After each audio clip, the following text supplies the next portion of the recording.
Hi everyone, it's me Rakhi from विद्यार्थी.in और इस सेशन के अंदर मैं आपको क्वेश्चन नंबर 16 का सॉल्यूशन बताऊंगी जो पेज नंबर 55 पे है, chapter number 4 structure of atom. So let's see what is the question. Question है isotopes of an element have the same physical properties, different chemical properties, different number of neutrons and different atomic numbers. So my dear friends, isotopes of an element have the same physical properties? No. Different chemical properties? No. Different number of neutrons? Yes. Different atomic number? No. देखिए isotopes क्या होते हैं? An atom of same element. एक atom an atoms of same element, दो तरह के atom है लेकिन सेम एलिमेंट के हैं। ठीक है, अभी मैं आपको एग्जांपल दूंगी। तो एक एलिमेंट के सपोज कीजिए दो एटम्स हैं, उन दोनों के ऑब्वियसली एटॉमिक नंबर सेम होंगे लेकिन एटॉमिक मास नंबर डिफरेंट होंगे।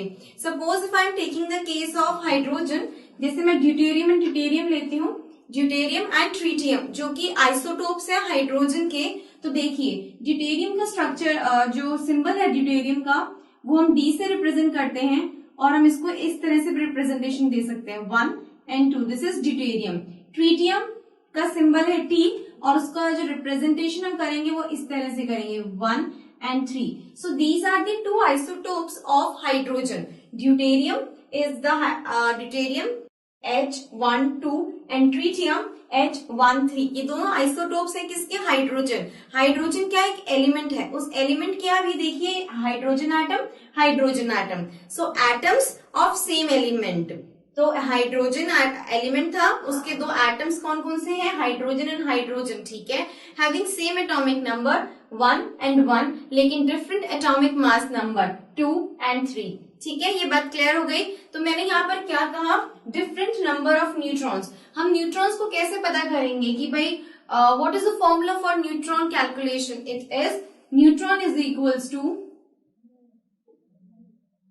Atomic mass number, atomic mass number minus atomic number.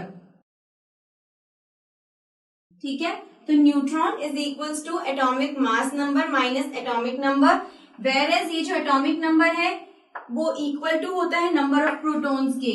Atomic number is number of protons. तो एक तरह से मैं कह सकती हूं neutrons, that means number of neutrons is equals to atomic mass number, atomic mass number minus number of protons. ठीक है, तो एटॉमिक मास नंबर हमारा कितना है? सपोज इस केस के अंदर हमारा एटॉमिक मास नंबर 2 है, नंबर ऑफ प्रोटॉन्स कितने हैं? 1 है, तो नंबर ऑफ न्यूट्रॉन्स कितने हो गए? 1 हो गए। इस वाले केस के अंदर एटॉमिक मास नंबर क्या है? 3 है। एटॉमिक नंबर या फिर नंबर ऑफ प्रोटॉन्स की 1 है, तो हमारे नंबर ऑफ न्यूट्रॉन्स 2 हो गए। तो क्या हो गया? आइसोटोप्स में आप देख रहे हैं हमारे पास सेम एटम है, डिफरेंट एटॉमिक नंबर है लेकिन एटॉमिक मास डिफरेंट होने की वजह से डिफरेंट नंबर ऑफ न्यूट्रॉन्स आ गए हैं। ठीक है, प्लीज अब कंफ्यूज मत होइएगा। सिंपली इस आइसोटोप में एक ही चेंज है कि हमारा एटॉमिक नंबर जो हम सबस्क्रिप्ट में लिखते हैं वो सेम रहते हैं और जो हमारे एटॉमिक मास नंबर है जिनको हम सुपरस्क्रिप्ट में लिखते हैं वो डिफरेंट होते हैं। तो एटॉमिक मास नंबर डिफरेंट होने की वजह से हमारे नंबर ऑफ न्यूट्रॉन्स जो होते हैं एक आइसोटोप के अंदर वो क्या होते हैं? वो डिफरेंट हो जाते हैं फॉर टू डिफरेंट एटम्स।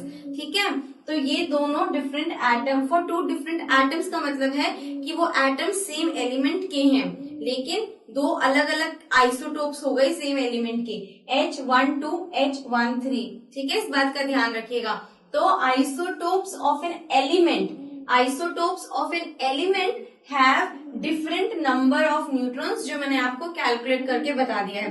लेकिन फिर भी अगर आपको कोई भी डाउट लग रही हो कि मैम मुझे समझ में नहीं आया या still I am having any problem, then please आप अपने डाउट्स मुझसे जरूर पूछिएगा। I will clear doubts for sure. ठीक है, so this was all about this question और आंसर क्या था? C, different number of neutrons. So now let's move on to the next question, question number 17।